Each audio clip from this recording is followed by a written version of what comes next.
A história começa com um trabalhador japonês comum chamado Takeru. O cara tá voltando pra casa depois do trabalho, senta ali pra assistir uma TVzinha, porque né, a vida tá difícil.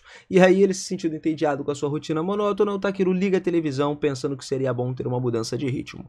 Enquanto ele observa as figuras na tela, os seus óculos começam a brilhar, e aí a gente já sabe, né? Do nada o cara é teletransportado pra um outro mundo estranho. Um homem desconhecido recebe ele com uma xícara de chá, deixando o cara muito confuso. E aí o homem começa a explicar que é um gerente do sistema solar daquele mundo. Maluquice pura. Takeru assiste enquanto o homem cria um mini planeta chamado Matthews ao seu dedo ali. O gerente lhe diz que o planeta Matthews é um lugar inóspito, onde nenhuma civilização pode prosperar. Ele derrama uma gota d'água no mini planeta e diz que esse seria o efeito da presença do Takeru em Matthews. Chocado com essa responsabilidade repentina, Takeru fica sem entender, sem reação nenhuma. Então o gerente revela que o Takeru perderia sua alma de alguma forma, já que ele estava morto. Então, cara, atônito, ele sente que ele não tem escolha. O homem explica que o Takeru ele vai receber poderes especiais para ajudá-lo nesse novo mundo. E aí acaba concedendo mana infinita e pergunta se o cara deseja mais alguma habilidade e tudo mais. E o Takeru, claro, pede um coelho fofo como parceiro, né? É a melhor coisa para se pedir nesse momento. O gerente concorda e também deu a ele uma habilidade de busca expandida, o que permite encontrar e vender itens muito raros. Depois de descrever mais habilidades para ele, o gerente informa que o Takeru teria uma bolsa sem fundo também para armazenar todos os seus pertences, além da capacidade de falar a língua Mian, né, que seria a língua do mundo. De repente, o corpo do Takeru começa a desaparecer e o gerente suspeita que pode ter exagerado nos seus poderes. Olhando para o parceiro do Takeru, o gerente demonstra preocupação, mas garante que vai ficar tudo bem. Takeru então sente que ele está prestes a ser enganado, mas a sua visão escurece e ele entra no novo mundo. Logo ele desperta, está encostado numa árvore, numa floresta muito grande, né? E ao olhar para o céu, ele vê um enorme planeta com anéis. Levantando-se dali, ele decide procurar por outras pessoas. Depois de caminhar por um tempo, ele encontra uma vila, mas fica muito preocupado, porque ele não tem dinheiro para nada. E ele se lembra da habilidade de busca. Então ele tenta fazer o quê? Procurar o máximo de itens possíveis. Mas nada acontece. O Takeru parece um idiota, com uma varinha na mão, achando que ele errou conjurando magia ali, tentando descrever ela no chão. Dessa vez, o feitiço consegue se ativar, revelando a localização de vários itens ao seu redor. Daí, o Takeru examina um dos objetos e descobre que é uma erva noturna de nível B. Animado com a classificação, ele então se recolhe antes de seguir em busca de outros itens. Porém, acaba se decepcionando ao descobrir que todos os demais são de nível E, e em seguida encontra uma pedra bonita, mas a análise acaba revelando que é, na verdade, cocô de monstro. Para sua surpresa, esse excremento é classificado como nível C, e ele guarda todos os itens na sua bolsa sem fundo, né? Parte para poder vender eles na vila. Chegando lá, ele encontra o guarda bocejando na entrada, o guarda se surpreende com a altura dele, né? E pergunta se ele é um cavaleiro. Takeru explica que ele é só um coletor. O homem se apresenta como o Capitão Marlo, responsável pela defesa da vila. Marlo abre o portão e diz que tem uma loja geral onde Takeru poderia vender todas as suas ervas. Enquanto ele caminha pela vila, Takeru se sente constrangido, com os olhares curiosos ao seu redor. Ele entra numa loja geral, onde o comerciante pergunta se precisa de alguma coisa, e ele responde que se ele puder vender um cocô de monstro, claro, deixaria tudo perfeito. Daí o comerciante fica intrigado, né? Ele se sente animado com a qualidade desse item e o homem diz ao Takeru que aquilo pode ser vendido por uma moeda de ouro e pergunta se esse valor seria o suficiente, né, para se hospedar em uma estalagem ou algo do tipo.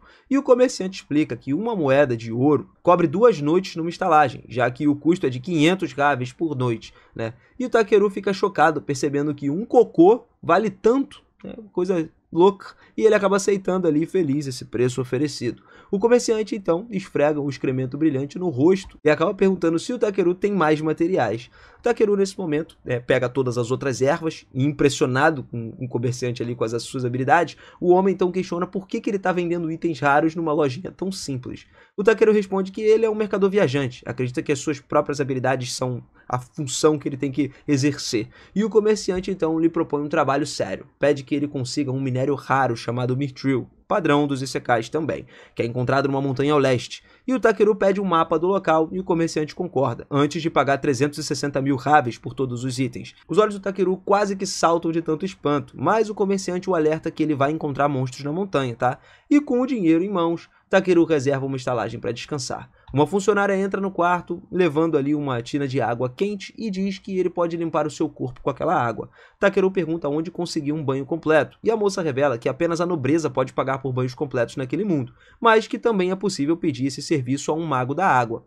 Empolgado com usar sua própria magia, o Takeru pega uma bacia e dá à moça um bom pagamento extra para que ela se divirta. E depois que ela sai, ele começa a entoar palavras para poder invocar um banho de água. E quando pronunciou a palavra limpar, uma forte rajada de água surge e lava o seu corpo profundamente. Do lado de fora, a moça se surpreende com os sons eufóricos do Takeru lá no quarto. Ele se sente muito feliz por estar limpo, mas frustrado por não conseguir relaxar num banho completamente aconchegante. Mas no dia seguinte, ele coleta mais algumas ervas até encontrar um símbolo de espada, e ao investigar ele descobre um esqueleto que estava em decomposição, vestindo um equipamento de combate. Então, assustado, ele percebe que se trata de um aventureiro caído. O cara já morreu faz tempo. Entre os pertences, ele encontra um amuleto contendo uma carta da irmã do falecido. Na carta, ele acaba descobrindo que o aventureiro buscava dinheiro para curar a doença do pai, mas a irmã só desejava o seu retorno para casa. Sentindo o pesar pela alma caída, Takeru cava o túmulo, faz orações e presta seus respeitos. Em seguida, ele cria uma barreira mágica ao seu redor, usa combustível para acender uma fogueira e coloca uma panela sobre as chamas. Ele enche com água e vegetais, preparando um ensopado para comer. Depois de acrescentar carne, ele observa os ingredientes cozinharem lentamente e quando o prato fica pronto, experimenta e acha delicioso. Agradecendo ao mundo do céu gelado ali pelas especiarias tão saborosas, ele come e depois de comer, o Takeru segue para a Floresta Branca dos Dragões Antigos. Sabendo do perigo que os monstros da região poderiam, causar, ele conjura o feitiço da luz, que revela várias ervas pelo caminho. Só que ele acaba se decepcionando ao não encontrar nenhum minério. Ainda assim, ele se sente grato por não ter topado com nenhum monstro ali, porque se topasse ia dar ruim, enquanto ele estava coletando as ervas. Então, ele passa a acreditar que o seu terrível odor corporal pode estar afastando as criaturas e corre alegremente pela floresta. Logo, ele encontra uma luz no fim do túnel e decide seguir ela. Acho que pode ser a péssima ideia? Vamos ver, né? Só que o Takeru, ele acaba despencando num abismo profundo. No desespero, ele começa a entoar palavras de todos os dicionários ali até finalmente encontrar o feitiço de voo. Uma aura brilhante envolve o seu corpo e faz ele pousar com segurança no chão. Aliviado, ele nota símbolos de minérios ali espalhados ao seu redor. Takeru então pega o martelo e começa a minerar, quebrando um pedaço e acaba descobrindo que se trata de um minério de prata, mas não encontra nenhum mithril, que era o que ele estava procurando.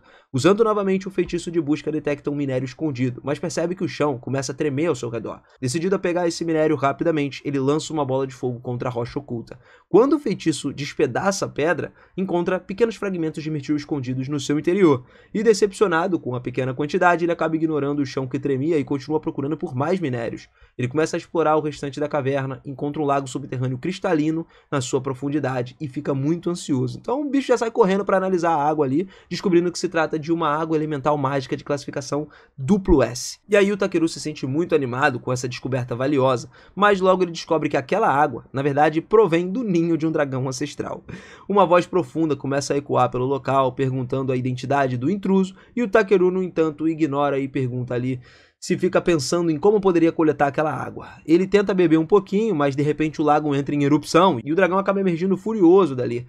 A criatura ordena que o Takeru pare de ignorá-la, mas ele apenas observa em silêncio e o dragão percebe a calma do jovem diante da sua presença. Takeru pede desculpas porque acabou invadindo o covil daquele dragãozão e enquanto examina o corpo do Takeru, o dragão ele sente algo estranho em se submeter àquele humano. Ao mesmo tempo, ele passa a respeitar sua coragem e pede para saber a sua identidade. Takeru se apresenta como um humano, surpreendendo o dragão com uma imensa quantidade de mana no seu corpo.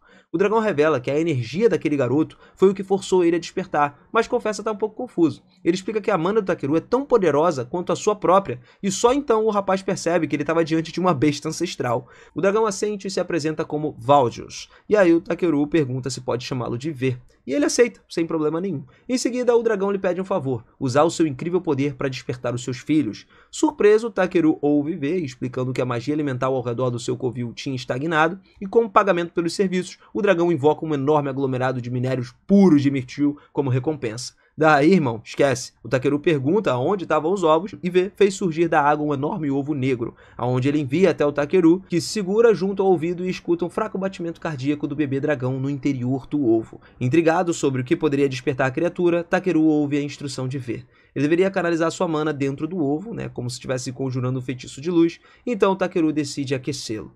Depois do aquecimento, o ovo libera uma aura poderosa e começa a sugar toda a mana do Takeru. Nesse momento, V ri como um vilão, e Takeru percebe que tinha sido enganado pelo velho dragão ardiloso. Enfraquecido, a sua visão começa a escurecer e ele sente como se estivesse afundando em água no meio do torpor. E o Takeru ouve uma voz estranha, repreendendo ele pela sua imprudência. Um homem aparece diante dele e aponta que ele deveria ter fugido do dragão, revelando que ainda tem manipulado o planeta de Mythos por milênios, mas o Takeru, em apenas 2 dias ali, já tinha abalado o mundo inteiro. O homem acredita que a imprudência do Takeru pode enfraquecer a proteção do gerente do espaço, mas lembra que ainda tinha desejado de alguma forma uma parceria fofa. À medida que os olhos do Takeru se fecham novamente, o homem afirma que ele merece alguns problemas. Então, antes que ele pudesse pedir qualquer explicação, a visão se desfaz e Takeru desperta no mundo real. Dentro da caverna escura, ele ouve uma voz fofa e gritando, e em seguida V pergunta se ele está bem. Takeru fica desconfiado, acreditando que V estivesse pregando uma peça com uma voz falsa e lança um feitiço de luz para confirmar. Só que ele encontra um filhote de dragão que começa a piar para ele ali, pulando direto no seu rosto. E depois que o Takeru coloca o bebê dragão no chão, V pede a ele para que lhe dê um nome. Takeru fica surpreso por V permitir que ele nomeie seu filho, e o dragão explica que o seu filho já possui um enorme nome de dragão, mas Takeru deve dar a ele um nome comum. Takeru se levanta, começa a pensar intensamente e acaba decidindo chamar ele de B, por causa da cor preta e tudo mais, então seria Black, né? Amando o seu novo nome, B acaba começando a lamber o rosto de Takeru para demonstrar sua gratidão. V chama seu filho do nome completo, que é Black Nob Valdius, e elogia Takeru pelo apelido adequado. Em seguida, ele permite que V viaje pelo mundo junto com Takeru. E aí seria interessante, né? Só que aí o Takeru sente o bebê se juntar ao seu grupo e tal. Talvez não seja uma escolha boa, porque ele lembra V de que deveria passar um tempo com seu bebê recém-nascido e tudo mais. E ele pensa que V não deveria confiar o seu filho a um estranho, mas o dragão confia em Takeru, já que ele é mais forte do que o próprio dragão. Então V lança um feixe sobre a bolsa do Takeru antes de afundar de volta na água. Enquanto B continua lambendo o rosto do Takeru, V se despede antes de desaparecer nas profundezas. Takeru fica surpreso com a experiência surreal e acaba perguntando seriamente se ele está pronto para uma jornada de aventuras. E B acaba aceitando feliz. Então Takeru lava o rosto fedorento ali para proteger o nariz durante as próximas aventuras, e depois de algum tempo o Takeru sai da caverna com B, observando ela zumbi feliz por ali, pela floresta, mas ele começa a pensar que talvez viajar à noite não seja uma boa ideia. E aí o cara começa a sentir fome também, né? Então ele decide acampar ali mesmo para poder passar essa noite. Enquanto se prepara para comer, Takeru pega um pouco de água mágica elemental. Ao olhar para a água na sua bolsa, ele se lembra de que V conectou o lago mágico àquela bolsa, né? Para que ele pudesse fornecer água e comida ali para B sem problema. B bebe um pouco de água, fica muito feliz e pede mais. Então Takeru lhe dá outro copo, só que B oferece pro Takeru esse copo aí e ele aceita provar a água mágica por si mesmo. Depois de beber a água refrescante, Takeru coloca algumas pedras mágicas e lança uma barreira ao redor delas. Usando essas pedras preciosas com tanta facilidade, ele se recorda justamente de como são valiosas naquele mundo. Porém, como ele pode criar pedras mágicas com sua própria mana, Takeru se sente livre para usar elas até por conveniências menores, né? Com outra pedra mágica pronta, ele vai lá, aquece ela para começar a cozinhar. Até B fica surpreso justamente por ver ele transformando as pedras caríssimas num fogão de cozinha, né? Mas ele sabe que é o mesmo prato de antes. Takeru prepara então um bife no ensopado animado para comer, que já sabe o sabor que é delicioso, tá? B tava doido. Então, ele nota B salivando diante daquela carne, mas fica preocupado que comidas diferentes possam lhe fazer mal. Takeru oferece uma pequena porção para B experimentar. E aí, cara, ela queima a boca com a comida quente. Para ajudar ela a comer, Takeru então sopra o alimento ali, resfriando ele, e finalmente B aproveita o ensopado e enche a barriga com a refeição. Observando o pequeno dragão deitado, Takeru se pergunta por que ele simplesmente não parece triste por ter deixado seu pai. E em resposta, B apenas o abraça e Takeru percebe que ele está feliz por viver com ele. Satisfeito com toda aquela reação, ele verifica o status de B, mesmo sendo tão jovem, B já é de rank B, logicamente, e possui várias habilidades elementares poderosas. Takeru fica muito sério sobre o potencial de B, mas pensa justamente que ela ainda é uma criança que precisa ser criada adequadamente. E olhando para o bebê preguiçoso, cara, ele adverte que seria bom não fazer nada perigoso mesmo sendo forte.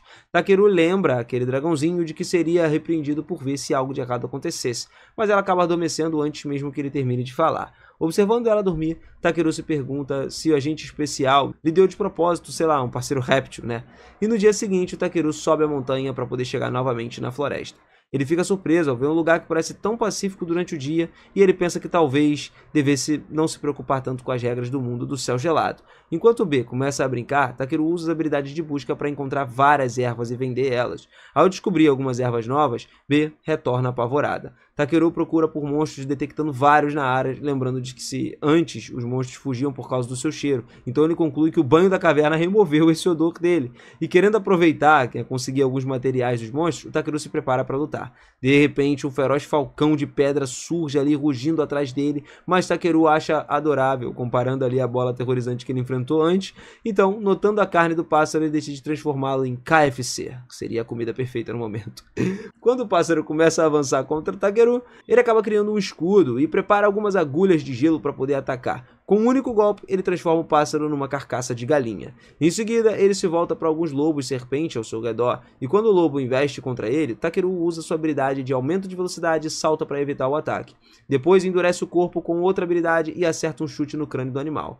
Depois de derrotá-lo, elimina mais 2 lobos, mas um sorrateiro tenta atacá-la por trás. Ainda assim, ele o derruba facilmente antes de finalizar o resto da alcateia. Takeru começa a coletar toda a carne e os materiais dos monstros, mas percebe que ainda mais criaturas estão se aproximando. Sem querer passar o dia todo lutando, ele se pergunta como escapar. Nesse momento, B o agarra e tenta bater as suas asas com força. Takeru não acredita que B seja forte o suficiente para levantá-lo, mas para sua surpresa, ela acaba conseguindo. Para ajudar o pequeno dragão a voar com mais facilidade, ele reduz o seu peso com um feitiço e os dois disparam pelos céus juntos. Enquanto a mulher abre os olhos, B leva Takeru para um espaço e ele diz que eles estão indo rápido demais. Surpreso, o filhote de dragão solta o Takeru no chão e ele acorda com um dragão lambendo o seu rosto e percebendo que, na verdade, ele só tirou o cara da floresta. E o Takeru ficou chocado com a velocidade com que o B foi fazendo isso tudo e agradece pela sua ajuda. No entanto, ele acaba lembrando o dragão para poder pegar mais leve na próxima vez, né? Já que ele não conseguiu lidar com toda a sua força. Feliz com esse elogio, B tenta abraçar Takeru, mas acaba dando uma cabeçada no seu estômago. Depois disso, eles começam a voltar para a vila de Thorm. Naquele momento, cara, enquanto eles estavam caminhando, B nota um galho estranho na mão do Takeru, e ele explica que chama o galho de Indrussel. Basicamente, o Takeru revela que possui esse item lendário ali, de rank SS, desde o primeiro dia em que ele chegou nesse mundo, mas que os seus poderes estão atualmente inativos. B acaba balançando a cabeça e sopra um pouco de fumaça sobre esse galho, e Takeru fica surpreso, vendo o sopro mágico do B realmente despertar o item adormecido. Ele se pergunta como usar o novo cajado, pensando que aquilo faria parecer um mago em vez de um coletor, sei lá, e de repente eles ouvem um rosnado vindo da floresta. Takeru pede a B que fique alerta, enquanto se pergunta se algum outro monstro está por ali, e B de repente voa em direção ao barulho. Takeru corre atrás dele, torcendo para que o filhote esteja seguro. Ele encontra B circulando em torno de uma árvore e vê uma jovem elfa caída sobre ela. Takeru começa a imaginar que ela talvez tenha sido atacada pelo monstro que estava rosnando, mas o estômago da elfa estava roncando, e isso responde à dúvida dele. Ela não come há dias. A elfa simplesmente perde um pouco de água e Takeru pega a sua bolsa ali com um pouco de água fresca e ela bebe muito rápido. Ela agradece pela ajuda, mas ainda sente fome. Se lembrando de que ainda tem um pouco do almoço, Takeru oferece um sanduíche, que ela devora muito rápido. Enquanto a garota elogia a refeição celestial, Takeru fica chocado ao ver essa elfa agir de uma forma tão pouco refinada. Ela lembra a garota que até pão velho parece delicioso para alguém faminto, tá ligado? E basicamente ela diz que recuperou as suas forças e perguntando como ficou sem comida tão rápido. Aí o Takeru acaba lembrando que a vila não fica muito longe da floresta, e depois de explicar que saiu com pressa, ele acaba repreendendo a elfa por ser descuidada, né? Envergonhada, a garota tenta se explicar, mas o Takeru percebe um cheiro muito ruim. Ele se decepciona por ela cheirar, tipo assim, cocô, tá ligado? Em vez de flores. E a elfa acaba se ofendendo com esse comentário rude. Depois de agradecê-lo pela ajuda, ela se levanta ali e corre para a floresta, e assim que a garota parte, Takeru aproveita para reunir mais materiais no caminho de casa. Fora da floresta, B acaba notando algo e Takeru vê uma carruagem na estrada. Conforme ela se aproxima, ele acaba percebendo que é puxada por um cavalo unicórnio especial de rank E. E o cocheiro, chamado Poron, pergunta o que fazia sozinho na floresta. Takeru explica que ele está indo para a vila de Thorn. Basicamente, Poron se surpreende com isso, sabendo que ele está indo a pé, enquanto a sua esposa e filhos observam com curiosidade. Notando o cajado nas mãos do Takeru, Poron acaba perguntando se ele é um mago, e o Takeru rapidamente explica que é apenas um coletor. E o Poron fica impressionado com esse raro ofício, dizendo que também está indo para Thorm. E aí, cara, o Poron ofereceu logicamente uma carona para o Takeru, mas ele recusa, dizendo que é grande demais para caber na carruagem. As crianças de Poron começam a rir da sua aparência estranha. No entanto, Poron insiste para o Takeru para que vá com eles, e ele acaba subindo na parte de trás da carruagem. Enquanto está sentado, o Takeru se pergunta por que todas as crianças desse mundo gostam tanto dele. Poron o provoca, né, que é por causa do seu tamanho, e o Takeru se desculpa novamente por ocupar tanto espaço. Poron responde que ele não se importa em ajudar os moradores ali de Thorm, né, em uma necessidade. A sua família concorda com isso. Takeru fica surpreso vendo as crianças tão jovens numa viagem perigosa. A filha de Poron, chamada Yuna, oferece a ele um presente, e ele aceita jeitinho o gesto dela, né? O Takeru pergunta por que a família confia nele tão facilmente, e o filho de Poron, chamado Kim, explica que se Takeru fosse uma pessoa má, o item mágico dele teria alertado. Takeru nota um pequeno sino com uma pedra mágica e pensa que também poderia criar algo assim. Então se lembra de se apresentar. E aí a esposa do Porão, Elisa, também se apresenta. De repente, B começa a se mexer dentro da bolsa de Takeru ali e as crianças percebem o barulho. Elas perguntam o que é aquele som estranho, mas o Takeru tenta esconder, já que ele é um monstro raro. Elisa comenta que não é incomum aventureiros terem monstros de estimação, então ele permite que vejam. Assim que B sai, as crianças e irmão começam a bajular completamente, né? Enquanto Porão e sua esposa ficam muito surpresos vendo o Takeru conseguir um dragão raro. Ele tenta esconder, né, a verdadeira identidade de B como um dragão ancestral, dizendo que é apenas um dragão negro, mas eles se perguntam ali se o Takeru é um cavaleiro dos dragões. E aí ele acaba explicando que ele só chocou um ovo de dragão que ele tinha encontrado no meio do caminho. Coisa simples. Enquanto B usa o Takeru como se fosse massinha de modelar, Porão fica chocado por ele ter conseguido chocar um ovo de dragão sozinho. Takeru então pergunta a Elisa o quão raros são os dragões, e ela explica que já é incomum ver um cavaleiro de dragão. Encontrar um dragão de verdade não é uma coisa fácil. Pensando nos cavaleiros de dragão dos jogos ali, de videogame e tudo mais, Takeru se pergunta se poderia encontrar um nesse mundo. Mais tarde, então, à noite, depois de fazerem uma pausa, Takeru usa suas pedras mágicas para montar uma barreira. Porão se sente aliviado, né, por saber que eles não serão perturbados por monstros, e o Takeru tranquiliza, dizendo que B também vai ficar de vigia caso alguma suspeita apareça. Enquanto o pequeno dragão sobrevoa o acampamento, a família se sente segura com o poder dele ao seu lado. Quando Elisa se prepara para fazer o jantar, Takeru pergunta se pode cozinhar naquela noite. Ao tirar o seu conjunto de cozinha da bolsa, as crianças acreditam que ele é um verdadeiro mágico. Takeru explica que era só uma bolsa de armazenamento sem fundo, então ele começa a cozinhar. Quando a comida fica pronta, a família se animou pra caramba para comer. E depois do Takeru convidar eles para começar, as crianças provaram primeiro e imediatamente se apaixonaram pelo sabor. Porão e Elisa também experimentaram. A Elisa elogiou a culinária de Takeru. No entanto, Porão permanece em silêncio, com os ombros tremendo, até que Elisa pergunte se ele tá bem. De repente, ele levanta o rosto cheio de lágrimas e ranhos, chorando de alegria por finalmente comer uma refeição de verdade. Depois de tanto tempo comendo carnes secas e sem gosto durante a viagem, porra, isso era o mínimo, né? E diante do elogio exagerado do Porão, Takeru começou a rir. Mas Porão insiste que ele deve ter usado algum tipo de magia para melhorar o sabor da comida. Até as crianças começam a rir da palhaçada do pai antes de terminarem de jantar. E quando eles acabam, Porão pega um violão. Elisa começa a cantar ao som da música e Takeru brinca com os filhos ali felizes do Porão, compartilhando uma alegria simples com a família. Ele se lembra da sua vida solitária na Terra e sente que aproveitar o tempo com as outras pessoas é uma experiência maravilhosa.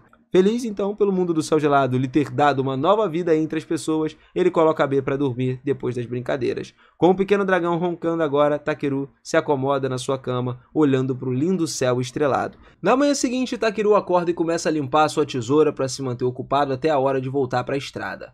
Poland diz a ele que eles podem partir depois do café da manhã, mas o Takeru tem um pequeno favor a pedir. Ele nunca tentou dirigir uma carruagem antes, então ele perde ao Poland para poder deixar ele tentar. Como ele não vê problema nisso, o deixa assumir o comando, e em pouco tempo ele chega à aldeia. Takeru dá essa carruagem e Poland agradece por ter compartilhado a sua comida. Só que o Takeru diz que deveria ser ele quem agradece, né? Na verdade, já que ele não precisou voltar sozinho.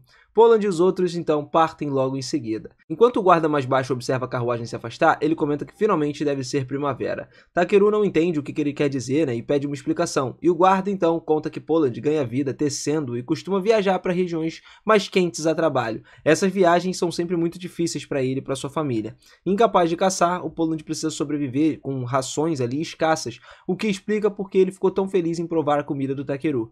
Saber disso fez o Takeru perceber o quão sortudo ele é por ter uma habilidade que lhe permite reunir materiais com muita facilidade.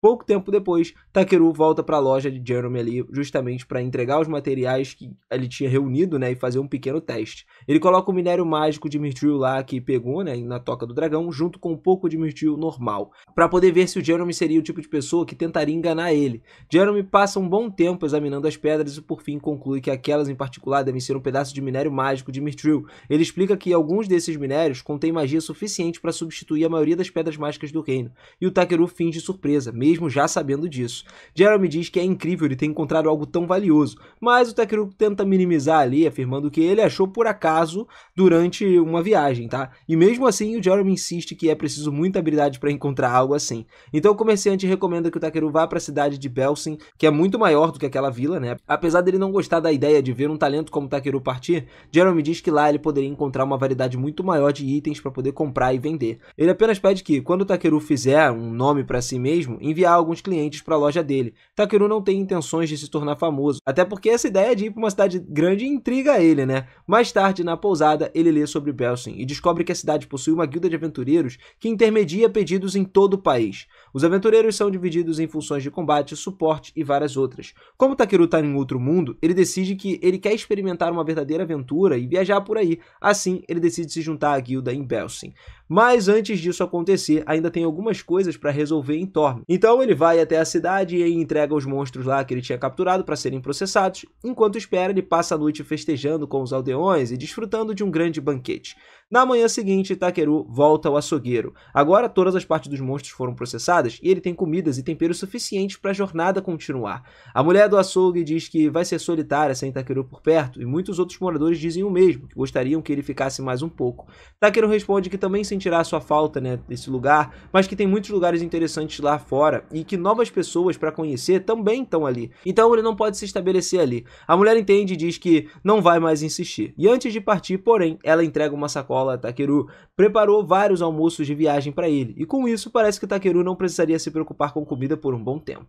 De volta ao quarto, a única coisa que resta desse dia é o que ele vai fazer com aquele Mirtil mágico, né? Jeremy tinha dito que não tinha dinheiro para comprar aquele Mirtil, e Takeru não tem ideia de como usá-lo. É valioso demais para simplesmente guardar, e como possui uma grande quantidade de energia mágica, ele se pergunta se pode utilizá-lo para talvez criar algo útil, né, para os aldeões, como uma forma de agradecimento. E nesse momento ele olha uma lâmpada sobre a mesa e tem uma ideia. Ele pega a pedra mágica e tenta combinar ela com uma lanterna. Não demora muito para descobrir como fazer isso, né? Depois de um grande clarão, o item mágico acaba sendo criado.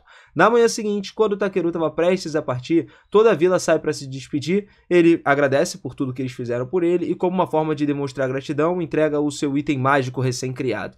Takeru explica que é um artefato capaz de criar uma barreira ao redor da vila, protegendo ela de pessoas com as más intenções.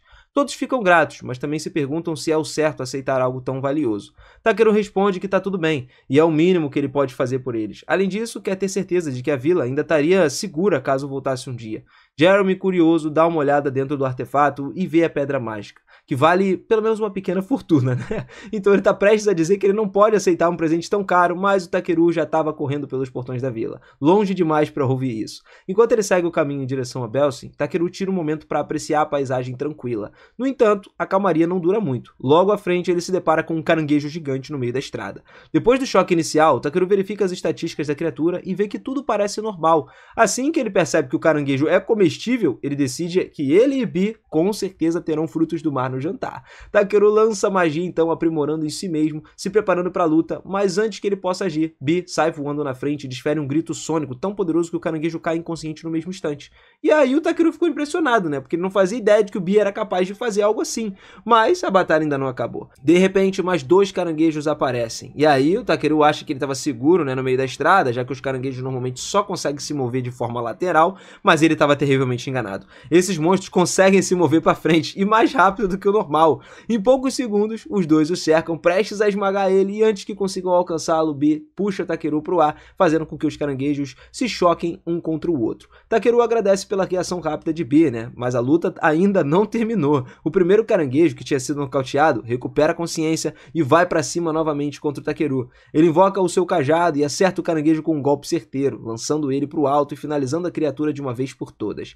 Agora que todos os caranguejos foram derrotados, Takeru decide começar a prepará-los. Ele usa o endurecimento do seu braço para transformá-lo numa espécie de faca improvisada e começa a cortar todas as garras e pernas. Poucos minutos depois, ele acabou já separando todos os membros e colocando eles para ferver. Então pega uma panela gigante e não me pergunta de onde que ele tirou isso, que eu não sei. Ele adiciona uma água e um pouco de sal e depois de algumas horas a carne do caranguejo finalmente está pronta. Ele e Bi começam a comer e ficam encantados com o sabor. A partir desse momento, Takeru decide que ele vai derrotar e provar o máximo de monstros possíveis só para experimentar novos tipos de refeições. Alguns dias depois, Takeru e Bi chegam no portão da cidade de Belsen. Ele fica maravilhado com todas as imponentes muralhas ali e tal. Tinha uma longa fila no portão onde os guardas estavam realizando as inspeções. Antes que chegue a sua vez, o Takeru decide disfarçar sua bolsa mágica. Seria um problema, né, se descobrisse que ela tem armazenamento infinito. Quando finalmente ele é chamado, ele é levado para uma sala ali separada, né, para inspeção, e enquanto os guardas examinam suas pertences, um outro pergunta pergunta o que traz ele a Belsen. E o Takeru explica que ele veio se inscrever na Guilda dos Aventureiros. O guarda entende, afinal Belsen abriga a maior guilda de todo o continente. Embora não ache Takeru suspeito, ele ainda precisa cumprir um protocolo, então diz que vai examiná-lo com um dispositivo chamado Avareza. Takeru nunca ouviu falar e pergunta o que é, e o guarda explica que serve para verificar se uma pessoa é suspeita ou não. Ele não se importa, afinal isso é uma revista completa, né, do corpo e tal. O guarda usa o aparelho e depois de alguns segundos diz que não há nada fora do comum. Curioso, Takeru usa sua própria habilidade para analisar o dispositivo e ver a janela de estatísticas que o guarda acessa. Basicamente, o relatório mostra que ele é um usuário de magia, e o Takeru fica aliviado ao perceber que a sua longa lista de habilidades divinas não aparece nesses exames comuns. Os guardas então devolvem seus pertences, mas antes de deixar ele seguir, fazem mais uma pergunta. Por que ele possui a bênção dos dragões no seu status?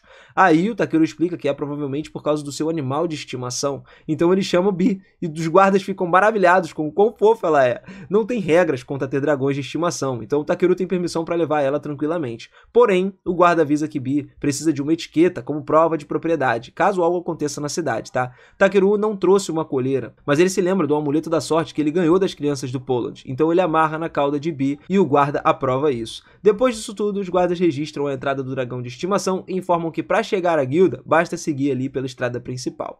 Ao dar os seus primeiros passos pela cidade, Takeru fica ainda mais impressionado. Belsen é muito maior e mais viva do que ele imaginava. Bee então aponta para um grande edifício no final da rua. Certamente era a Guilda dos Aventureiros. Takeru entra, observa aquele ambiente cheio de energia e muito barulho. Poucos momentos depois, uma mulher chamada Europa se aproxima e recebe eles calorosamente. Ela leva até a recepção, onde Takeru é atendido por Ariana. A recepcionista pede que ele preencha seu nome e a ocupação no formulário. Tudo parece muito simples, tá? Mas o Takeru, ele começa a se perguntar por que ele consegue entender o idioma desse mundo tão facilmente. Depois de preencher o formulário, Ariana pergunta se ele tem alguma experiência em combate, e ele responde que já derrotou um grifo, um bando de lobos e também alguns caranguejos gigantes. E ela acha isso tudo muito impressionante, né? Ou até exagerado. Com um certo ceticismo, ela se pergunta se ele tem alguma prova dessas vitórias. E aí o Takeru diz que sim, então ele avisa que são provas bem grandes, tá? Ariana fica curiosa e permite que ele mostre. Pro choque de todo mundo, ele sai puxando o caranguejo gigante de dentro da bolsa dele e coloca no meio da mesa, que é instantaneamente esmagado pelo peso.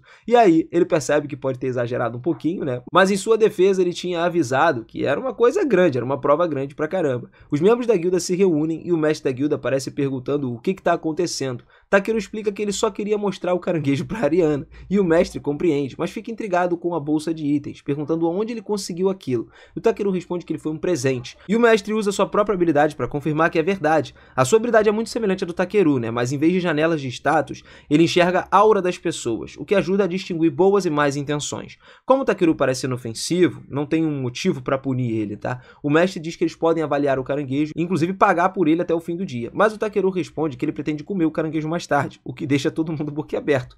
Com a comoção aumentando, Ariana decide terminar o registro dele em outra sala. Lá, ela começa a falar que, pelo que viu, Takeru é um lutador de verdade, e ela finaliza o registro entregando a sua abraçadeira da guilda. Apesar das suas habilidades, né, ele precisa começar na classificação F conforme as regras, mas com o talento que ele demonstrou, ela tem certeza que o Takeru vai subir de rank muito rápido. Percebendo que agora ele combina com Deb, muito pouco depois disso, Takeru encontra uma família de aventureiro que tinha morrido na floresta. Para devolver os pertences dele, dá uma triste notícia, no final das contas, ele diz que o encontrou na floresta perto da aldeia de Torme, mas duvida que ele tenha sofrido de alguma forma. A família começa a chorar ali, ouvindo a notícia, a mãe do aventureiro comenta que ele sempre foi imprudente, sempre causou problemas, seu marido agradece ao Takeru justamente por ter vindo informá-los, né, mas um ataque repentino interrompe tudo ali. Logo depois, o Takeru se lembra de que foi Ryan quem identificou os pertences do aventureiro e disse que se tratava de Velour Fent, que era um homem que aceitava trabalhos para poder pagar, né, o remédio do pai, e o Takeru ele só tinha intenção de entregar os pertences de Velour à sua família.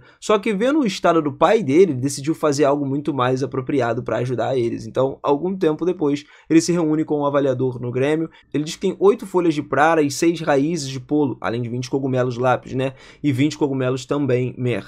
Aí o avaliador fica animado, né, vendo todos os itens, comenta que nunca tinha visto cogumelos tão grandes, acrescentando que seus clientes também falaram muito bem dele. Embora ele esteja há pouco tempo agora no Grêmio, eles já querem contratá-lo para os trabalhos específicos. E o Takeru admite que se sentiu honrado, né, ouvindo isso tudo, e nesse momento, Ariana entra na sala ali para informar ele de que receberam muitas solicitações de trabalho para ele. É claro que ele não pode aceitar todas, mas decide pegar pelo menos algumas. Ariana agradece e diz que as notificações dos clientes são grandes, e depois do longo do dia, o Takeru ele decide relaxar nos banhos da cidade, se sentindo grato por poder tomar um banhozinho nesse mundo, né? Já se passou meio mês desde que eles chegaram a Belken, né? E quando tinham acabado de chegar, o local estava muito sujo. Por isso ele não hesitou em usar magia de limpeza. Agora ele pode terminar os seus dias aliviado ali, tirando o cansaço do corpo com um bom banho. E não estaria mais feliz do que isso. Enquanto relaxa, um homem lagarto do Grêmio chamado Clayston aparece ali, né? Se junta a ele no banho e Takeru se surpreende um pouco vendo o cara lá, já que ele não costumava aparecer nessas horas. Mas o Clay explica que suas velhas cicatrizes estão incomodando ele. Provavelmente significa que choveria em breve. Além disso, menciona que o Takeru também é capaz de lançar feitiços de cura,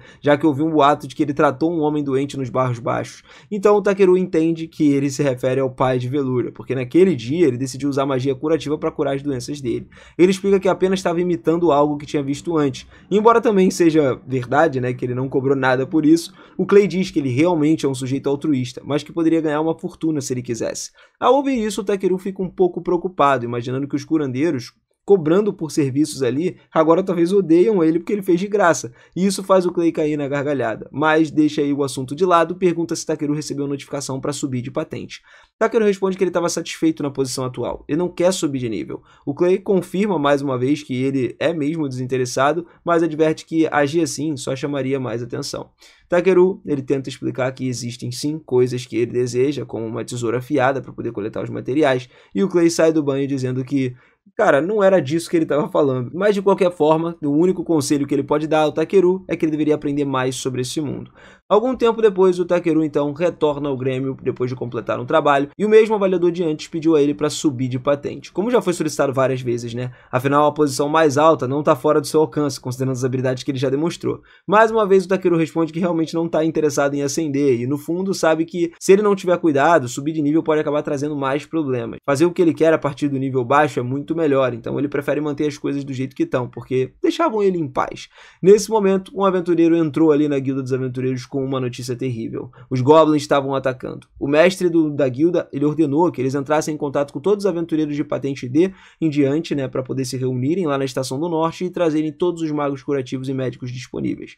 Depois perguntou a menina chamada Musla quais aventureiros de patente A ainda estavam na cidade. Ela informou que Brown e Murran estavam ausentes, mas que Clay estava disponível. E o mestre da guilda, ele entendeu que estava se referindo ao honrado Rei Dragão, então pediu para que contatasse ele imediatamente. Takeru presenciou toda essa cena, mas ele decidiu deixar o Grêmio pensando ali que não era um assunto dele, já que era patente F. Apesar disso, o mestre do Grêmio interrompeu ele imediatamente e disse que ele também vai. Sem outra escolha, Takeru participa da reunião estratégica, onde o mestre informa que na linha de frente eles estavam nas planícies de Stablo, no sudoeste. Os goblins estavam se dirigindo diretamente a Belkan, então eles não podiam permitir que cruzassem a ponte sobre um dos rios. Todos os aventureiros concordavam. Takeru percebeu o quanto apaixonados pelo combate eles eram, verdadeiros fanáticos pela batalha. Como alguém mais voltado para as artes livres, ele sabe que não conseguiriam acompanhar esse ritmo e se sente um pouco deslocado. Nesse momento, um par de aventureiros ali, o Diego e o Oraldo, se aproximam. Sabendo que é patente F, eles pedem para que ele se adiante e não atrapalhe, embora acho que provavelmente ele estava assustado demais para ser útil.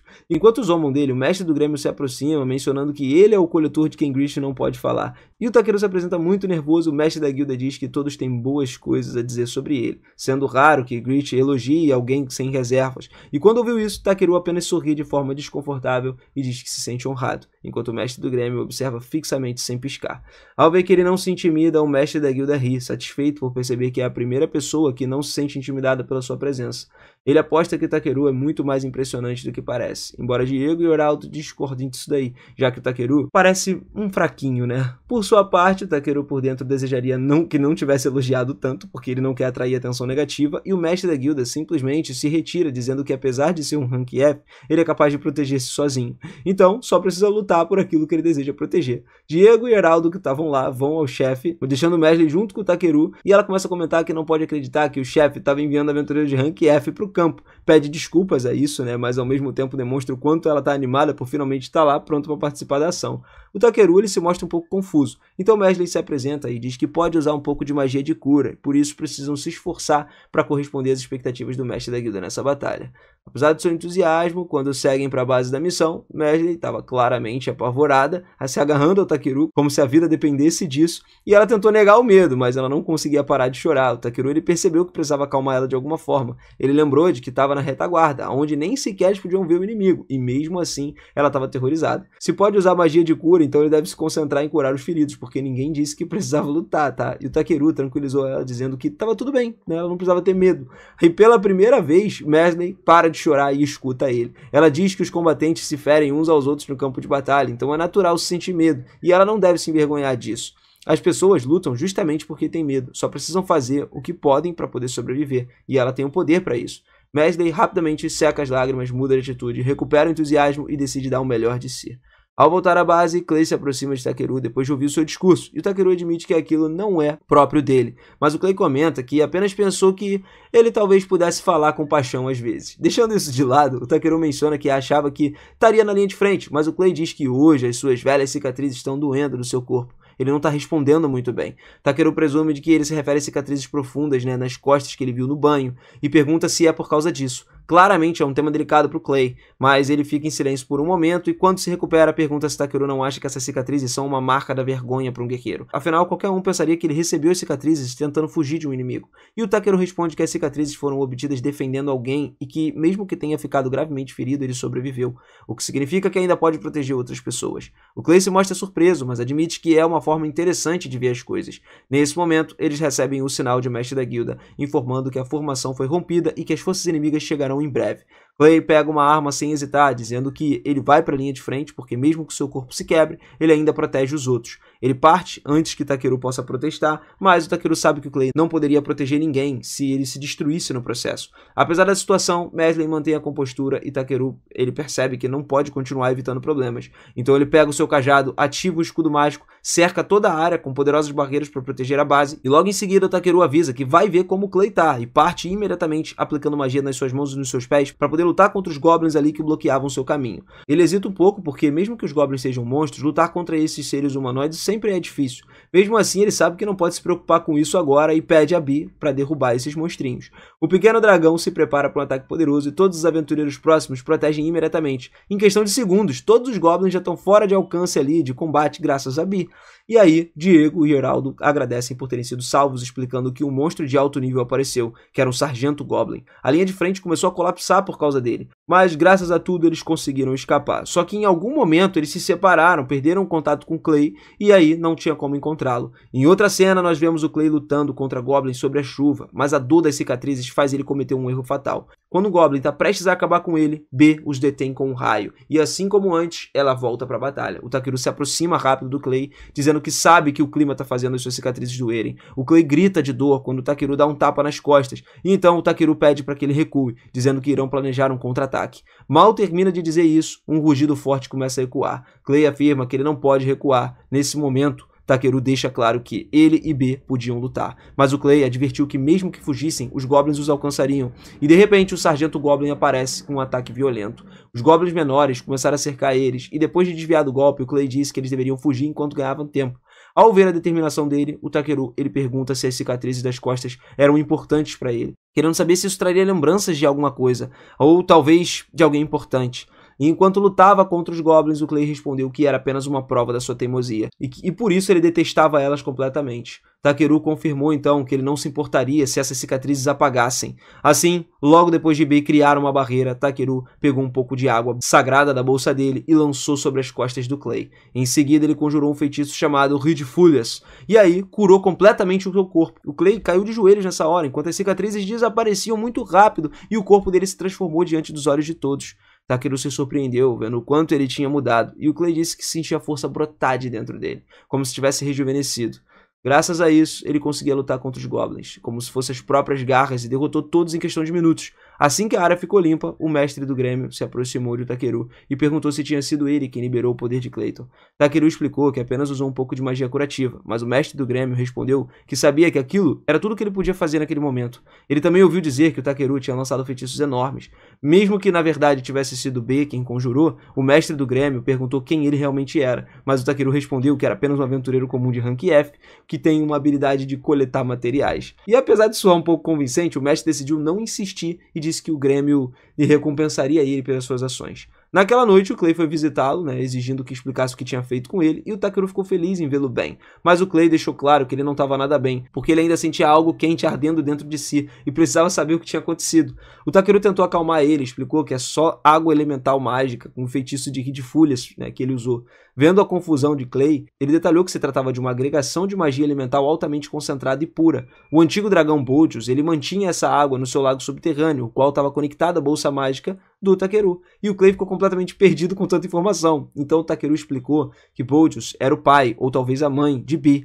Saber que Bi era um dragão ancestral surpreendeu ele, mas ele ainda quis saber por que o Takeru tinha usado aquela água sagrada. Takeru respondeu que como o elemento água é composto do poder mágico, ele acreditou que seria absorvido pela pele e ia acelerar ali a sua recuperação. Era uma emergência, né? E ele apenas quis fazer o que tivesse ao seu alcance. O Clay compreendeu que Takeru podia usar os feitiços de cura avançados, mas o jovem explicou novamente que apenas estava copiando algo que tinha visto antes. Aparentemente, a magia curativa é muito mais eficaz quando se imagina, né, uma composição do corpo. E esse feitiço funcionou justamente porque ele sabia os nervos mais importantes que estavam concentrados nas costas do Clay. Ao ouvir isso, o Clay manteve uma expressão séria. Então ele foi lá e perguntou pro Takeru quem ele era, de verdade, e a pergunta pegou o moleque de surpresa, né? O silêncio ficou pesado na sala e fez o Takeru se sentir dividido. Mas ele começou a pensar no que deveria fazer, já que aquele jovem deus não tinha ele proibido de revelar sua identidade. Mas fazer isso poderia causar um enorme alvoroço, e se isso acontecesse, ele não poderia mais voltar à vida tranquila que ele levava, algo que ele não queria perder. Mesmo assim, o Takeru sabia que era responsável pelo que tinha acontecido com Clay, e não podia simplesmente mentir. Quando notou o conflito interno, Clay suspirou, se levantou e disse que não perguntaria mais se aquilo deixasse ele desconfortável. Ele pediu desculpas por invadir o seu quarto, mas antes de sair, Takeru deteve ele, dizendo que contaria tudo porque confiava nele. Clay parou por um momento curioso, então Takeru confessou que ele vinha de outro mundo. E aí ficou maior silêncio na hora. Até porque a tensão se desfez quando Clay olhou como se fosse um louco. E o Takeru sorriu nessa hora, dizendo que era normal reagir assim ouvindo algo tão absurdo. Ele tentou explicar o conceito de reencarnação e o Clay entendeu que se referia a quando uma alma recebe um novo corpo e renasce. Takeru confirmou, dizendo que tinha morrido uma vez e renascido naquele corpo. Clay demorou alguns minutos para processar essa informação claramente, né? Ele não sabia o que pensar, e o Takeru fez ele sentar, explicou tudo em detalhes. Ele foi sincero, o Clay também foi sincero ao dizer que achava tudo um absurdo, difícil de acreditar, mas era verdade que o Takeru tinha curado das costas dele as cicatrizes, transformado num Dragon Nude. E um Dragon Nude é a espécie ancestral dos dragões lagarto. O Clay, ele se sentiu orgulhoso por ter tomado essa forma de sangue nobre, embora ainda tivesse medo. Ele confessou que temia, de alguma forma, perder o controle e acabar destruindo tudo. Mas o Takeru tranquiliza ele, dizendo que com o tempo ele vai se acostumar. Apesar da tentativa, Clay se enfureceu novamente e pediu que o Takeru fosse mais responsável. E o Takeru respondeu que ele não podia mais voltar a ser como era antes, apenas precisava tomar cuidado para não se empolgar demais. O Clay retrucou que não era tão simples, e ele até aproveitou para falar também algo que guardava muito tempo, que o Takeru fazia tudo de forma muito descuidada e precisava ouvir uma boa bronca. O Takeru não ficou nada animado com isso, mas ele sabia que não poderia escapar, então ele só aceitou aquilo ali. Algum tempo depois, ele e Bi decidiram visitar o distrito dos artesãos da cidade, e depois de caminharem por um tempo, o Takeru parou diante de uma loja de armas e disse a Bi que queria comprar algo ali. Nesse momento, uma mulher com orelhas felinas se aproximou. Claramente, ela era a dona da loja e notou um interesse ali no Takeru, né? Porque recebeu um sorrisinho e perguntou se tinha algo chamando a sua atenção e tudo mais. Takeru decide perguntar se por acaso ele vende tesouras para coletar materiais, já que as suas estão claramente gastas e sem fio. A mulher informa que não tem, mas conhece um coletor de materiais de quem todo mundo estava andando falando ultimamente. Ela se apresenta como Rip e explica que o seu mestre, Cruzes, é um ferreiro de primeira categoria, então certamente ele poderá ajudá-lo. Embora antes ele precisa conseguir algo que o velho anda procurando. O Takeru aceita ouvir os detalhes e Rip o deixa entrar, mostrando a oficina. Ele fica claramente impressionado vendo o trabalho que estava acontecendo ali, e ela menciona que é uma das pessoas que se apaixonaram por aquele fogo. Rip garante que um dia roubará a técnica do velho e forjaria uma espada digna de um herói. Takeru a segue até o escritório do mestre e assim que eles chegam, Cruzes pergunta o que Takeru está fazendo ali. Rip explica que ele é o coletor de materiais de quem todos estavam andando falando ultimamente e Cruzes, ainda um pouco cético, comenta que é uma grande reputação para um recém-chegado. Rip então diz ao chefe que estava pensando em pedir o Takeru para trazer um pouco de minério de hidra para ele fazer a espada que vão apresentar na exposição de artesãos. Cruzes responde que de forma alguma enviaria um coletor pra mina Ryuhai, porque é perigosa demais. E a Rip tenta convencê-lo, lembrando que eles têm um prazo limite pra cumprir. Ela puxa ali a barba do seu mestre e desafia a forjar a espada com materiais de segunda categoria. Se ele tá insistindo tanto, pra ver se ainda pode ser chamado de mestre depois disso tudo, né? No final das contas, Gruzas grita dizendo que ela tem muita coragem em falar assim, mas logo admite que ouviu alguns rumores de que a mina Ryuhai estava infestada não só de monstros, mas também de demônios. Ele acrescenta que o motivo da queda no fornecimento de minério de Hydra pode estar ligado a algo que habita aquele lugar. Rip se sente um pouco culpado ao perceber que não tinha mencionado isso ao coletor. Gruzas começa a repreender pela negligência dela, embora agradeça sinceramente por ela ter trazido um coletor por causa da Forja, né? Decidindo que não enviaria o jovem para morrer apenas pelo desespero. Rip fica admirada e comovida e se desculpa com Takeru, pedindo que ele esqueça o assunto. E o Takeru oferece algumas bolachas e compreende que o único minério adequado para a espada está na perigosa mina Ryuhai. Ele pede que, caso consiga reunir o minério de Hydra dessa mina, o mestre forje um par de tesouras que só ele possa usar como recompensa. Para provar que ele é capaz, o Takeru mostra parte do corpo de uma besta que tinha derrotado, que era uma criatura com a qual até aventureiros de rank B teriam dificuldade. E isso já foi suficiente para que deixassem aceitar o trabalho. Takeru parte na sua carroça sabendo que o seu destino está além da aldeia Buira, administrada pelo chefe Raoli, e o Rip comenta sobre a comida. Nessa hora, Takeru informa sobre a falta de suprimentos. Alguns passageiros comentam, né, sobre acontecimentos estranhos, como algumas ervas venenosas do Passo Robre que acabaram murchando da noite para o dia, e sobre algumas perturbações na floresta das árvores brancas. Takeru ouve tudo em silêncio e tenta se convencer de que nada disso foi culpa sua. Depois de um tempo, o grupo chega a uma vila onde tem um comerciante de cavalos. Takeru pensa que seria agradável, né, poder viajar montando algum dia e tudo mais, e ele nota uma mulher discutindo com o vendedor, que reconhece que ela é a elfa que tinham encontrado antes. A elfa tenta adquirir um cavalo, mas ocorre um mal-entendido sobre o tipo de criatura que ela tinha solicitado. O vendedor esclarece a situação e ela se desculpa pelo equívoco. Ao saber que ela está buscando um Pégaso branco, o homem sugere que talvez encontre o que procura em Raul, que é o reino dos anões. A elfa parte feliz então com essa informação e o Takeru percebe que ela está indo no mesmo destino que eles. Além disso, ela nota também que pode aproveitar o tempo reunindo alguns materiais pelo caminho. O primeiro que coleta é o cogumelo Norá, um fungo de chapéu verde com algumas manchas brancas que parecem venenosas. Apesar da aparência, é um ingrediente muito nutritivo que aumenta a resistência. Ele também encontra o cogumelo Mauso, do chapéu vermelho, com algumas manchas brancas que promove o crescimento e o desenvolvimento rápido quando ele é consumido. Takeru percebe que a floresta ao redor é um verdadeiro tesouro de ingredientes. Eles encontram ainda a erva da noite lunar, que é uma flor amarela que, segundo dizem, floresce sobre a lua crescente. Seu néctar é o favorito dos espíritos e ajuda a aliviar a fadiga. Além disso, quando triturada, ela pode ser usada como algo eficaz para poder curar as feridas. Takeru, ele estava coletando um pouco, mas logo depois de fazer isso, ouviu um rosnado familiar vindo da floresta. Dessa vez, reconheceram o som instantaneamente. Como era de se esperar, encontraram a elfa sentada, encostada numa árvore ali, completamente sedenta e faminta. A situação era muito semelhante para o Takeru, né, que decidiu dar a ela um pouco de água e comida, assim como da primeira vez. Ao se sentir revigorada, a mulher se aproximou dele para poder apertar sua mão em um sinal de gratidão, e o Takeru sorriu, só que o cheiro que emanava dela fez ela recuar, e sem pensar, usou sua magia de limpeza. O corpo inteiro da elfa ficou limpo em questão de segundos, então ela se apresentou como Bela, admitindo que os nomes élficos eram bem difíceis, e eram porque eu abreviei isso aqui. A elfa agradeceu sinceramente pelo favor recebido, tanto naquele momento quanto antes. Bi pareceu aprovar a presença dela e se mostrou muito contente em ter ela por perto, então Takeru decidiu aceitá-la como companheira até eles chegarem à próxima vila.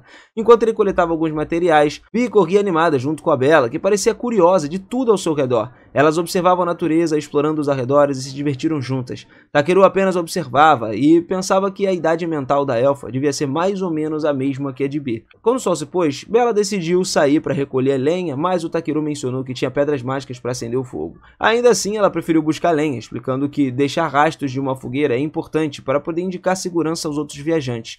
Algum tempo depois, ela retornou trazendo um tronco inteiro. Com agilidade, ela lançou o tronco no ar, cortou ele em pedaços usando as duas adagas, e o Takeru ficou impressionado com a destreza e a força da elfa. Ele percebeu que as armas que ela usava eram impressionantes, e utilizou uma avaliação para verificar os seus detalhes, descobrindo que eram armas de classe A, chamadas Sylph Yambela, um tesouro dos altos elfos. Eram adagas imbuídas com o poder dos espíritos do vento, capazes de aumentar a velocidade de corte e eficácia, variando conforme o poder mágico do portador. Mesmo dentre os altos elfos, só aqueles que tinham tinham uma linhagem escolhida poderiam empunhar essas adagas. Mas deixando isso de lado, Takeru usou a lenha para cozinhar a sua sopa favorita, e Bella e B mostraram-se entusiasmadas ali e aproveitaram bastante a refeição. Embora Takeru achasse que estava exagerando um pouco, ficou satisfeito por ver elas felizes. Bella tinha um trabalho, reunir algo chamado de minério de hidra na mina de Hikai. Ela estava procurando o Pégaso branco dos céus, aquele do qual sua irmã Ryo sempre sonhou, e o Takeru tentou levar ela a sério, mas ao ver as migalhas no seu rosto, o momento se perdeu. Bella limpou o rosto com a manga, mudou de assunto e ela acabou se empanturrando com a comida dele novamente, então a sua dívida só aumentava. O Takeru a contratou como guarda-costas, já que seria útil ter alguém que pudesse ensiná-lo coisas como um truque da fogueira. Bella aceitou o convite para acompanhar ele como guarda-costas e naquela noite os roncos dela não deixavam ele dormir. Na manhã seguinte, as olheiras no seu rosto eram evidentes. Mesmo assim, cara, ele continuou a caminhada. Bella informou que do outro lado do rio ficava o reino dos anões e a cordilheira de Ryuhai. Takeru achou que o lugar se parecia com a cordilheira de Jotaka, né, da sua terra natal, mas deixou o assunto de lado e decidiu procurar comida. Eles foram a um restaurante, pediram 3 porções de especialidade local, que era yup envolto de carne, e aí o Takeru ficou encantado com o sabor daquilo ali. Bella mencionou que o seu amigo, um homem lagarto e um cavaleiro sagrado do dragão do Império Stolfas, ele tinha falado sobre esse prato aí, e estava indo agora para Belgain. Clayston apareceu do nada ali e respondeu o Takeru por ter ido embora sem avisar. E o Takeru começou a explicar que reportou ao Grêmio lá, né? Mas o Clay o acusou de simplesmente ser um cara preguiçoso e ficou chocado ao saber que ele estava indo para uma mina de Ryuhai coletar o minério de hidra. Contratos de mineração como aquele não podiam ser aceitos por alguém do nível dele. Ainda assim, o Takeru decidiu prosseguir, porque pareciam estar numa situação difícil e ele não podia ignorar. A mina de Ryuhai era extremamente perigosa e o Clay alertou ele que era melhor que essa recompensa valesse minimamente a pena. E o Takeru tinha recebido como recompensa a promessa de Gruzas de forjar o que ele queria, que era um par de tesouras definitivo, cara. O ferreiro de primeira categoria talvez até conseguisse uma boa panela de cozinha ou uma frigideira para omeletes mais adiante. E o Clay ficou um pouco surpreso no início, mas depois suspirou, sem saber se o Takeru era um cara bom de coração ou só ingênuo o suficiente sem um remédio na cabeça. Takeru afirma que uma tesoura é mais importante do que uma espada para um coletor, porque isso realmente acredita que é uma grande recompensa. Sentindo que não tem outra opção, Clay decide acompanhá-lo. Afinal, ele já planejava visitar Raul para poder consertar a sua lança. E aí o Takeru hesita um pouco no começo, mas fica emocionado em saber que Clayston também seria seu guarda-costas. Ela viajava ao lado do Takeru, servindo como guarda-costas no caminho para o boss Raul. Clay, atraído pela ideia, acabou se juntando ao grupo como segundo protetor, e assim o Takeru seguiu acompanhado com um velho samurai rabugento e uma elfa distraída se sentindo inquieto, sem entender exatamente o motivo. No dia seguinte, o grupo finalmente alcançou o boss Raul. E aí, irmão, uma grande multidão se aglomerava diante da entrada. Como em toda a cidade por onde eles tinham passado, né? A situação parecia indicar um problema maior. Ainda assim, o Clay, ele começou a conversar com um dos guardas e o grupo foi autorizado a entrar imediatamente, sem precisar esperar na fila. O tratamento parecia especial, mas o Clay explicou que apenas tinha cumprimentado um velho conhecido. Guiados pelo guarda, eles conseguiram entrar na cidade subterrânea, que era incrível. Boss Raul tinha nascido das antigas minas de ferro, transformado em moradias e salões de pedra que brilhavam sob as luzes mágicas. O lugar era um coração do reino dos anões, e o Takeru ficou maravilhado vendo a civilização inteira prosperando sob a terra. Logo que eles chegaram, o guarda anunciou que o rei tinha solicitado a presença de Clayston. A revelação surpreendeu Takeru, ainda mais em descobrir que o seu companheiro conhecia o próprio monarca. O passado do Clay parecia repleto de feitos lendários, e os anões reverenciavam ele como um herói que tinha salvado o reino do trovão Sengun. Apesar da fama, Clay sempre minimizava essa história, dizendo que o ocorrido não foi uma coisa tão grandiosa quanto todo mundo estava falando. Enquanto eles caminhavam, o grupo se deparou com uma enorme estátua erguida lá em homenagem ao próprio Clayston. A estrutura chamava a atenção de todos, mas o homenageado apenas se sentiu constrangido ali. Para ele, o maior incômodo era o fato de que a estátua levava o seu nome, ainda que não parecesse em nada com ele. Quando finalmente eles encontraram com o rei Sword, o Clay prometeu reclamar sobre a escultura, e o Takeru aproveitou o momento para entregar uma carta de recomendação escrita por Grozas Vendarços, representando o Grêmio dos Ferreiros de Belsen. O documento solicitava permissão para o Takeru para ele acessar a mina de Ryuhai e coletar alguns materiais. O Sword, que conhecia bem Grozas, explicou que a mina tinha se tornado perigosa depois de um grande terremoto que abalou a região, transformando-se num ninho de demônios. Mesmo assim, o Takeru se manteve firme, com a intenção de ir lá. Clay garantiu então ao rei que o jovem estaria sob sua proteção e que Bella era uma guerreira capaz de lidar com qualquer ameaça. Convencido, Sword confiou ao grupo a missão de investigar a origem das perturbações demoníacas na vida de Ryuhei. O Clay aceitou o encargo sem hesitar, embora o Takeru não compreendesse totalmente o que significava descobrir a verdade. Para ele, a meta era simples, coletar o minério de Hydra e ainda assim seguiriam juntos até o Grêmio dos Aventureiros da cidade, onde conheceram Zambu, o recepcionista local. Zambu ficou responsável por guiar eles nos túneis, conduzindo o grupo até a entrada da mina. E o Takeru iluminou o caminho com um feitiço de luz, consultou o mapa que foi recebido para poder evitar se perder. A habilidade de identificar todas as composições minerais do ambiente ajudava a reconhecer diferentes materiais, mas ele percebeu que a reação mágica ao redor estava estranhamente fraca. O grupo então foi avançando mais profundo nas galerias até que Bi, o espírito guardião do Takeru, alertou sobre um perigo iminente. Clay ordenou que todos encostassem na parede, se preparando para um combate. A Bella desembanhou suas adagas, Takeru reforçou os companheiros com magia de suporte. A luta foi breve e intensa, e Bella finalizou as criaturas com precisão. Mais adiante encontraram um beco sem saída. Takeru, sentindo algo além da parede, ergueu uma barreira mágica e lançou rajadas de fogo, que lhe revelaram alguns veios brilhantes de Diltrita, que era um mineral muito raro e de altíssimo valor. Zambu mal conseguia acreditar no que ele estava vendo, cara. Enquanto eles admiravam aquela descoberta, Bi novamente o alertou. O rugido profundo ecoou pelas cavernas e a tensão tomou conta do grupo. O Takeru então pediu que os outros recuassem, porque precisava enfrentar aquilo pessoalmente. Das sombras adiante, uma criatura colossal apareceu. Era um caranguejo gigante que a presença fez o chão tremer, a escuridão se movia como se tivesse uma vida própria. Quando a criatura finalmente mostra o seu rosto de caranguejo, Takeru e Bi ficam animados para poder saborear novamente aquele delicioso fruto do mar. Observando os dois planejando com entusiasmo comer o monstro, Clay lembra Takeru e Bi que precisam ficar sérios. Ele diz que aquele caranguejo é um monstro muito perigoso de alto nível, então eles não poderiam tratar aquilo como se fosse uma brincadeirinha. No entanto, Takeru ele ainda diz pro Clay para ficar para trás, querendo caçar sua própria comida. Quando o monstro parte na direção deles, lhe dá cobertura enquanto ele prepara o seu ataque. O Takeru usa o seu feitiço rápido de endurecimento do seu corpo para aumentar as suas habilidades antes de avançar contra o caranguejo. Clay e Brolight acham que o caranguejo vai devorá-lo, mas Bi solta uma onda sonora estridente e atordoa esse monstro. Takeru aproveita essa oportunidade para poder saltar e esmagar a cabeça do caranguejo com o seu cajado. Só que a criatura joga ele para longe com a sua pinça. Ele rapidamente desvia dos outros ataques aí, antes que vire um espetinho de carne, enquanto Bir usa magia de gelo para congelar uma das pernas do caranguejo. Enquanto o monstro luta para se mover, Takeru lança um feitiço de varredura para poder identificar os pontos fracos do seu corpo, e depois de identificá-los, ele invoca várias agulhas de gelo para poder perfurar o casco duro daquele caranguejo. As agulhas se lançam no corpo do caranguejo e congelam tudo, transformando ele numa escultura de gelo. Enquanto Takeru presta seus respeitos ao caranguejo morto, Clay pergunta por que ele lutou sozinho em vez de contar com todo o grupo. Aí o Takeru pede desculpas e explica que ele teve medo de que eles atacassem com força demais e acabassem destruindo a carne preciosa daquele monstro. O Clay fica surpreso ao perceber que ele planejava cozinhar o monstro desde o início, mas lembra que a sua função é protegê-lo. Takeru responde que só estava tentando facilitar as coisas, já que tem mais experiência em lidar com caranguejos. O Clay então adverte para ele não se empolgar tanto assim num ambiente imprevisível e diz que ele e Brolight jamais iriam contra os seus desejos. Ele pede ao Takeru para poder confiar mais neles na segurança de todos. Por fim, o Takeru admite o seu erro pedindo desculpas. Clay deu um tapinha no seu ombro e manda ele recolher a carne do caranguejo.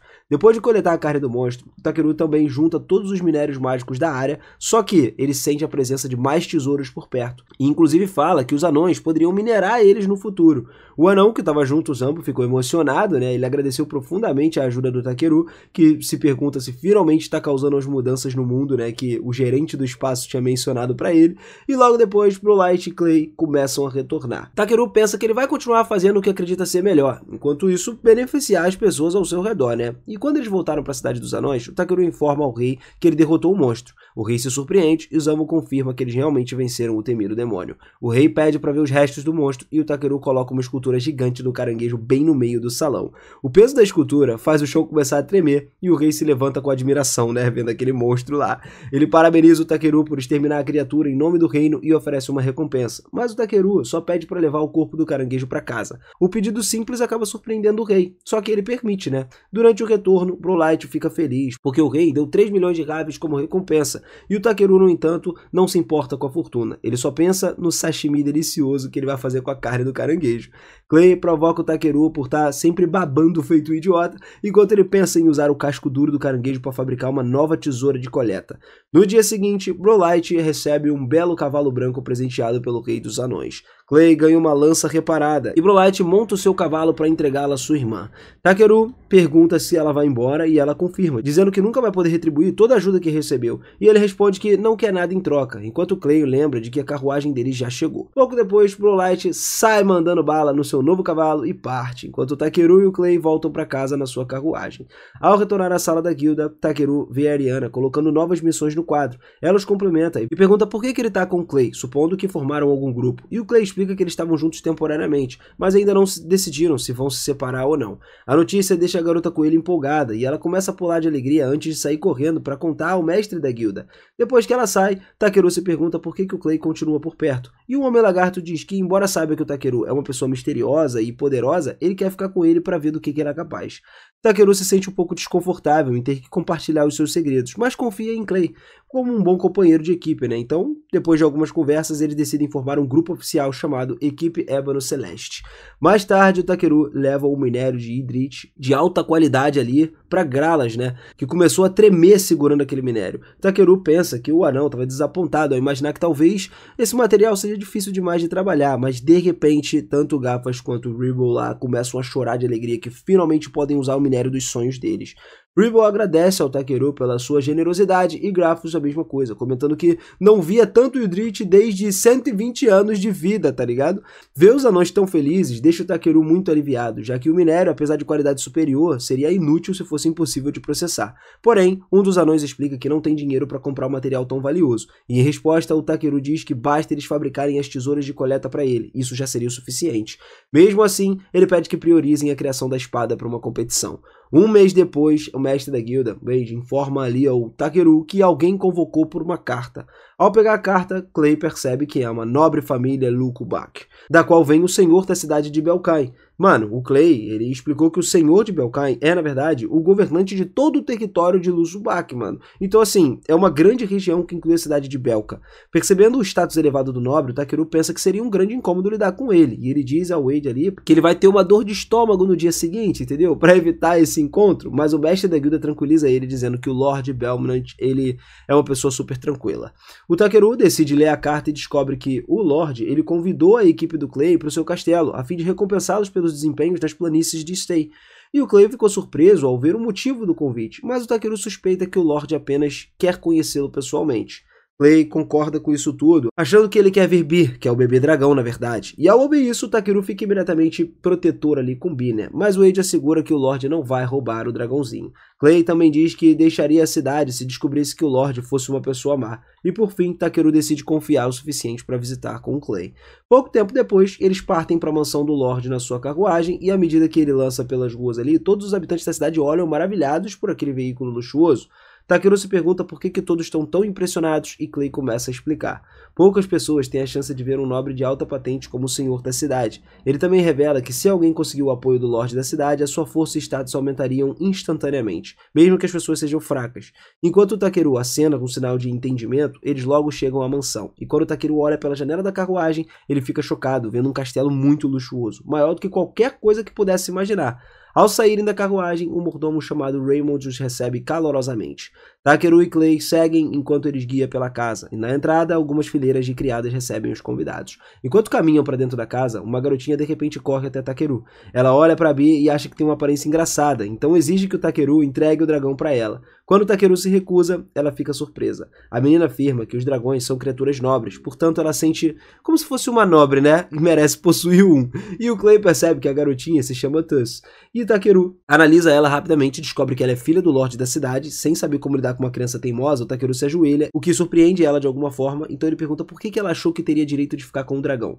Ela explica que alguém chamado Bernard contou a ela sobre Bee, e desde então ela quis tê-lo. Takeru pergunta sobre Bernard e ela explica que disse que ela ser teimosa e insistente, né, que se quisesse pegar um dragão não é a melhor saída. O Takeru se pergunta quem é esse Bernard e diz a Tuss que Bee faz parte da sua família, portanto não pode entregá-lo para a menina. E a garota chama a Bee pelo nome. O dragão responde educadamente ao cumprimento, deixando ela surpresa. Takeru explica que Bee entende perfeitamente a linguagem humana, e envergonhada por ter dito tantas coisas rudes, Tuz se desculpa, dizendo que não esperava que Takeru e Bee fossem uma família. Bee a perdoa e Takeru pergunta por que ela queria tanto um dragão. Com os olhos cheios de lágrimas, Tuz acaba falando que precisava de um dragão para ajudar a sua mãe. Antes que ela possa explicar mais, o Lord Belmont aparece no salão. Quando Takeru olha para o jovem belo Lord ali, fica chocado ao perceber que ele é o pai de uma adolescente. Belmont se aproxima do Takeru, se apresentando e oferece um aperto de mão. Depois do cumprimento, ele leva Takeru e Clay para a sala privada para conversar. Ele se desculpa pelo comportamento rude da sua filha, mas o Takeru diz que não se incomodou. Clay pergunta por que eles foram convocados ali e Belmont explica que precisa da ajuda deles. Surpreso, o Clay pergunta se tem relação com a sua esposa e o Lord confirma. Clay conta a Takeru que a esposa de Belmont, Miritia, está acamada há 6 meses por conta de uma doença específica. Belmont explica que ouviu alguns rumores de que o Takeru tinha curado uma doença incurável de um estranho nos bairros pobres e por isso convocou ele para poder ajudá-lo. Takeru suspira, sabendo que é culpa sua, que esses rumores terem se espalhados, e o Lorde, ele implora pela sua ajuda. Pensando nos seus poderes de cura, Takeru lembra que ele chegou a transformar completamente o corpo do Clay e teme machucar a senhora se ele colocar uma dosagem errada. Belmont então revela que Tuz queria um bebê dragão por causa da mãe, o que confunde Takeru. O Lorde explica que Tuz em breve partirá para estudar na capital real e queria deixar um bichinho fofo para poder fazer companhia para a mãe durante a sua ausência. O Clay se emociona, com a bondade da garota e lança um olhar severo para Takeru, fazendo ele perceber que não tem escolha a não ser ajudar. Takeru concorda em ajudar, embora ainda tema que, ele vai se meter em encrenca caso acabe ferindo a esposa de um nobre. Por fim, ele pede para ver essa senhora Meritia aí, e Belmont leva eles até o quarto dela. Depois de anunciar a chegada dos visitantes, ele abre a porta e conduz todos para dentro. O quarto está totalmente escuro, Takeru nota imediatamente uma ventilação muito ruim, e quando Meritia pergunta ao marido qual o motivo da visita, o Takeru se choca, vendo o quão debilitada ela tá. Mas antes de iniciar o diagnóstico, ele pergunta a Belmont se pode iluminar o cômodo, mas o Lorde explica que a sua esposa não suporta a luz do sol, então o quarto permanece escuro por causa disso. Takeru acena com a cabeça, se aproxima da senhora usando o poder de varredura para poder verificar o estado dela, e Belmont pergunta qual é a doença, se é curável ou não. Takeru responde que ele pode tratar as dores nas articulações e os outros sintomas, só que ele se confundiu ao ver que ela sofre de algo chamado envenenamento por ivor, que no caso é uma coisa que ele nunca ouviu falar antes. Percebendo Takeru pensativo, Clay pergunta se tem algo de errado, e o jovem curandeiro responde que ele precisa de uma confiança do Belmont antes de iniciar o tratamento. Meritia então diz que só deseja recuperar as forças o suficiente para poder abraçar sua filha novamente, mesmo que não tenha uma cura completa. Ouvindo as palavras comoventes da esposa, Belmont implora que Takeru ajude, e ele acena de forma afirmativa, se preparando para iniciar todo o procedimento no local. Mas assim a gente finaliza o episódio 6 por aqui. Eu espero que vocês tenham gostado. Estamos cada vez mais perto, já estamos na metade, cada vez mais perto do fim dessa história, e o Takeru está se desenvolvendo muito bem de várias formas possíveis. Eu vou ficando por aqui, galera. Aquele forte abraço para vocês. Se gostou, deixa o seu like, se inscreve no canal e ativa o sininho pra gente não perder mais nada dos próximos vídeos. E até mais, valeu!